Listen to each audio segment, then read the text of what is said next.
ഇന്നത്തെ ലോകത്ത് നമ്മുടെ ജീവിതം മുമ്പത്തേക്കാൾ കൂടുതൽ ഡിജിറ്റലായി ബന്ധപ്പെട്ടിരിക്കുന്നു. എന്നാൽ ഈ ഡിജിറ്റൽ സൗകര്യത്തോടൊപ്പം ഒരു ചോദ്യം ഉയർന്നുവരുന്നു: നമ്മുടെ സ്വകാര്യ വിവരങ്ങൾ എത്രത്തോളം സുരക്ഷിതമാണ്? ഓരോ ക്ലിക്കും, ഓരോ ഷെയറും, ഓരോ സൈനപ്പും ഒരു ഡിജിറ്റൽ കാൽപ്പാട് അവശേഷിപ്പിക്കുന്നു.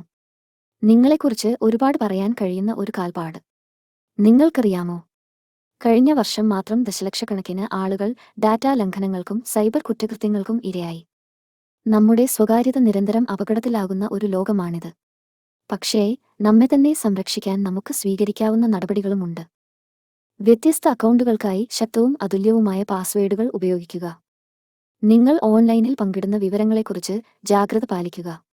ഏറ്റവും പുതിയ ഭീഷണികളിൽ നിന്ന് പരിരക്ഷിക്കുന്നതിന് നിങ്ങളുടെ സോഫ്റ്റ്വെയറുകൾ പതിവായി അപ്ഡേറ്റ് ചെയ്യുക. സോഷ്യൽ മീഡിയയിൽ നിങ്ങളുടെ പ്രൈവസി സെറ്റിംഗ്സ് പരിശോധിക്കുക. നിങ്ങളുടെ പോസ്റ്റുകളും വ്യക്തിഗത വിവരങ്ങളും ആർക്കൊക്കെ കാണാനാകുമെന്ന് നിങ്ങൾക്കറിയാമെന്ന് ഉറപ്പാക്കുക. ടേംസ് ആൻഡ് കണ്ടീഷൻസ് വായിക്കാൻ സമയമെടുക്കുക. നിങ്ങളുടെ ഡാറ്റ എങ്ങനെയാണ് ഉപയോഗിക്കുന്നത് എന്ന് അറിയേണ്ടത് പ്രധാനമാണ്. ഈ ഡിജിറ്റൽ യുഗത്തിൽ വിവരവും ജാഗ്രതയും നിലനിർത്തുന്നത് പ്രധാനമാണ്. നിങ്ങളുടെ സ്വകാര്യത വിലപ്പെട്ടതാണ്. നമുക്ക് നമ്മുടെ സ്വകാര്യത സംരക്ഷിക്കാം. ഈ സന്ദേശം ഷെയർ ചെയ്ത് ബോധവൽക്കരണം നടത്തുക, കാരണം സ്വകാര്യതയുടെ കാര്യത്തിൽ ഓരോ ജാഗ്രതയും പ്രധാനമാണ്.